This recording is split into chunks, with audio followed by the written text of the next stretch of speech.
There is a symptom of being human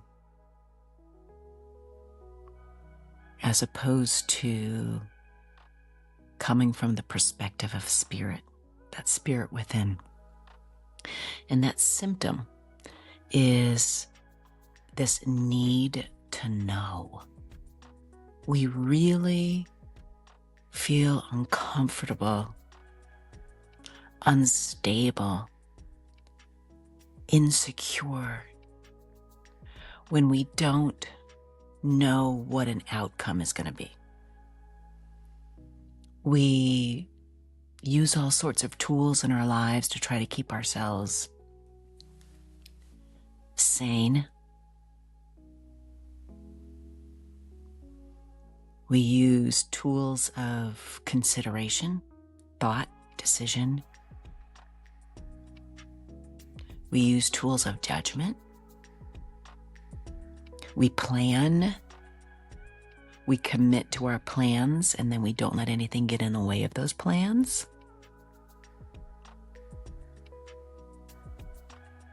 We get upset when the plans don't work out the way we think they should, in the timing that we think they should. We get depressed if our goals are not met.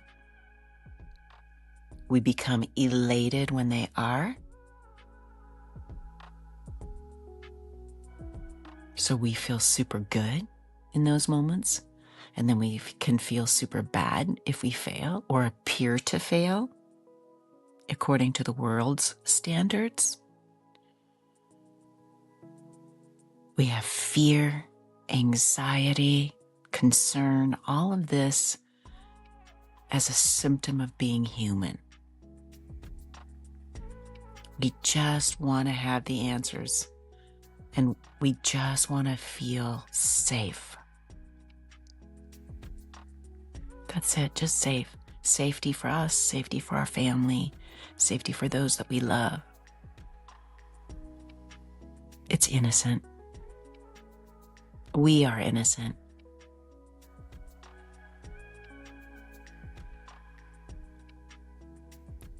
In truth, we're spiritual beings. And as spiritual beings, we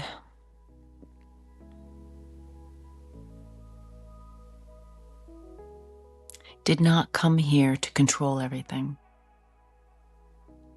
We came here to fulfill a purpose in this experience that we're in.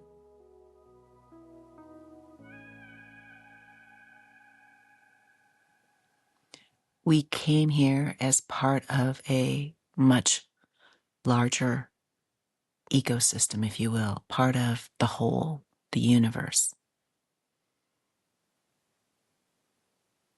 A child of God, offspring of the Creator,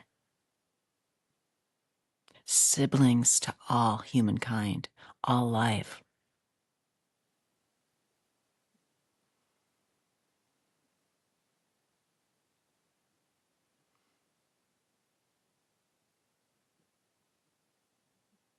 We don't get to know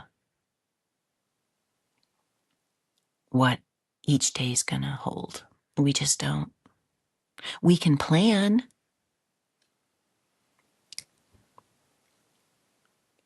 But on this spiritual journey, we learn that go ahead and plan. Dream, imagine. But at the end of each imagining, release that into the hands of God.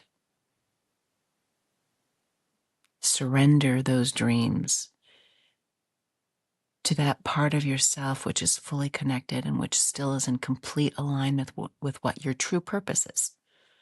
So your dreams, here's the thing, your dreams, your desires, those are based on human conditioning that you have experienced throughout your lifetime.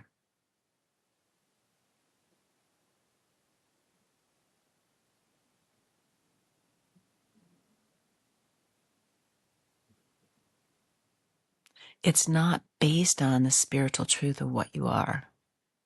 And it's not connected necessarily to, I should say, it's not connected in a straightforward fashion to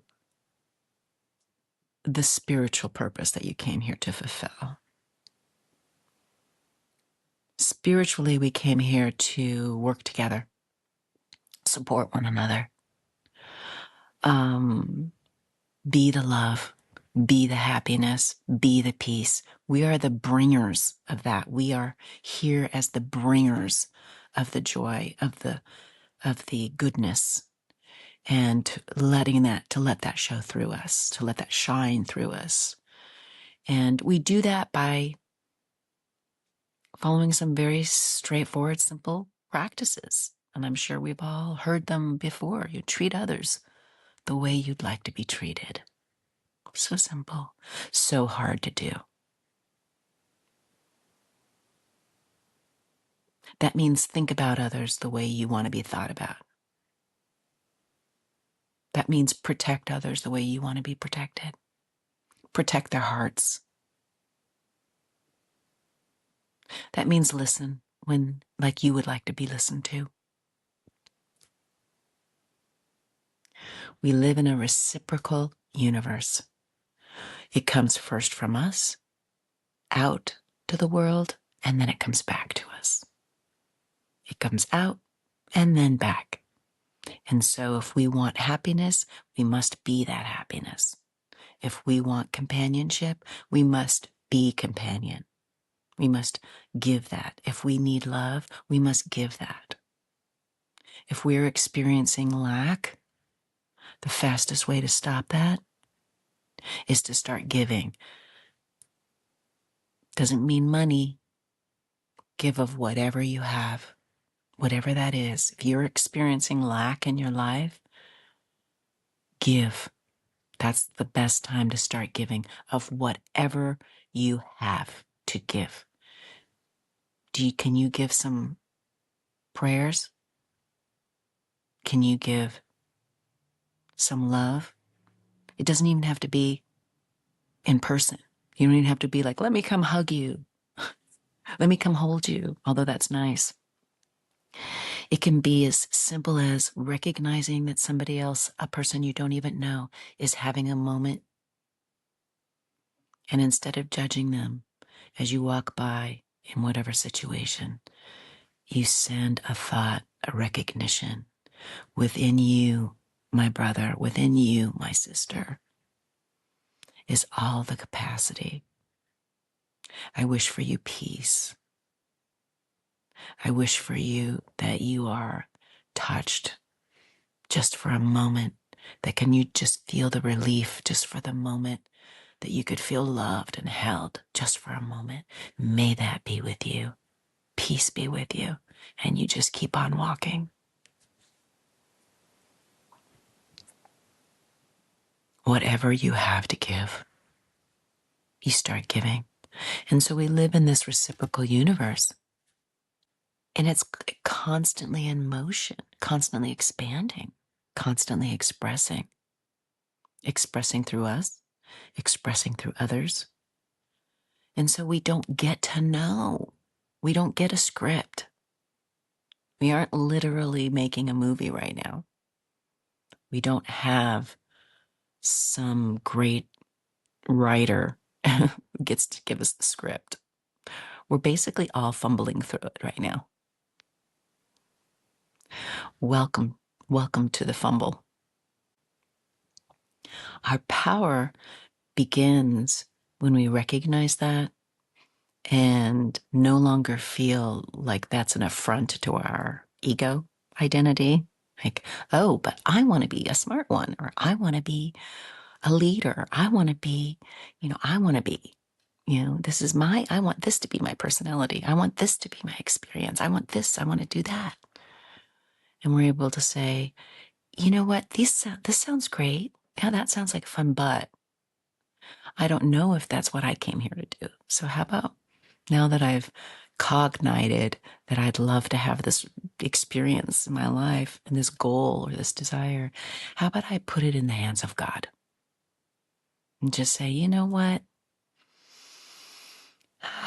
Above all else, God's will be done, not my will be done. In fact, my will is God's will. It's the recognition that I actually, the spirit self, I came here to fulfill a purpose in God, with God, which really is saying I came here to join, well, I can't say to join because I would, because we're always, this is an eternal thing. So this has always been what we are. But somewhere, somehow, this is why I love the Course in Miracles, because it really dives into this part and it really talks this part through. It helps to re-educate us about how it is we ended up making a choice to come here when it feels so painful, so hurtful, so destructive. We came here to help.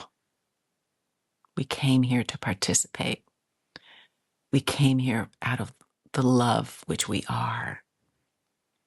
And upon arrival, we don't remember any of that. And so we haven't been taught that because it's not part of our education. It's not part of our upbringing. Our spiritual selves is not, generally speaking, part of our upbringing yet. Yeah, some lucky kids have those parents that are really working it, but many generations of mankind have not had that. And so we find ourselves in warring reality. And it's not just war in the world, it's war in our families. It's war at work, war amongst our friends. It's competition of thought. It's that there's so much and, for us to share and that's it. There's a limit. It's a complete and utter lack of this broader reality of the universe that we live in. And so we are all just doing the best we can. And in that, we've been taught if you can just control everything, and then you make every single right decision you're supposed to make, and you do all the right things you're supposed to do, then you can kind of get through this thing. And you can do it in a way where when you turn a certain age and you need help, you'll actually be okay because you can afford the help that you need. That's basically it. But that's the symptom of humanhood. The reality is that we are a vast, spiritual, eternal being. And we are ever evolving, ever being. And so we don't get to know. So even though we have great plans or great ideas, and even some of them are like really good ideas, like how can we feed the world and how can we stop, the suffering in these war-torn areas of the globe, and how can we care for one another? And these are admirable, of course, of course. And what we're drawn to, we should do, of course.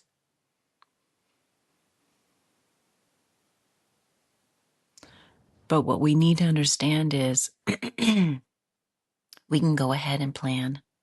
We can go ahead and dream. But we have to detach ourselves from the realization of those dreams. It's a hard one. It's a very hard one.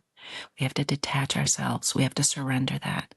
Because while in our head, we think this is exactly what we came here to do, in truth, we don't know. So we get to think about it, we get to meditate on it, and then we get to let it go and know that above all else, we prefer peace. If you could have anything you wanted and any experience that you wanted for you and your family, or You could fulfill your function, whatever it was that your spirit being meant to do here, which would then ensure ultimately all humankind and all life would experience peace, harmony, joy. Which would you choose? And I think that most of us would say, oh, well, I would choose the peace. Okay, this is a great start. Let's choose the peace. Let's choose the peace together. And let's work together on this. Where it becomes hard is it means we have to let go. And that's not easy. We have to let go. We have to believe that we have everything within us that we have need of to fulfill the purpose that we came here to fulfill. All of it's there. And in this reciprocal universe that we live in, if we just put it out there, we put the love out there, we put the joy out there, we put what we have to give out there, whatever that is, whatever that is. You could be wonderful in mathematics. You can be a scientist. You can be a doctor. You could be an artist. You could be an accountant. Whatever it is that you have, that's a special gift that can be used to be of service, to help. Great. But we don't get to dictate the exact circumstances. We just don't. We have to let go of those exact circumstances. So it's a process of saying, I would really like this, but I would rather have peace for all. I'd rather have that. So, Holy Spirit, so God, so Source, so divine, however you pray, I'm going to hand this to you right now. I'm going to say, look, this sounds really good. I'd love it if this would get me and serve my purpose here, then by all means, let's enjoy it. However, I'm going to leave it in your hands. And I'm going to, now that I've done my little exercise of imagining, of dreaming, of goal setting, I'm going to set that aside. I'm going to go back to peace. I'm going to go back into meditation. And then I'm going to go back to living moment by moment, asking myself, grounding myself. This is great that I have this goal over here to do, but what am I supposed to be doing right now? How can I serve right now? Am I really being the peace that I wish to experience as I walk through the grocery store? Am I? The other day, I found myself getting so impatient following somebody up this hill because I live up the hill in Topanga. Windy roads. And of course, I can drive them really fast now. And somebody was going so slow. And I found myself getting so impatient. And I had to say, wow, it was hard. Wow, I'm really becoming impatient. Like, this is really an opportunity for me. You know, I have to pull back. I have to let this happen. I have to know that nothing happens randomly. Timing is perfection. You know, I mean, I have to do all of this work because I'm human. I have this human life. I have a lot of conditioning that's built up. So it's a moment by moment process that we get to do of releasing.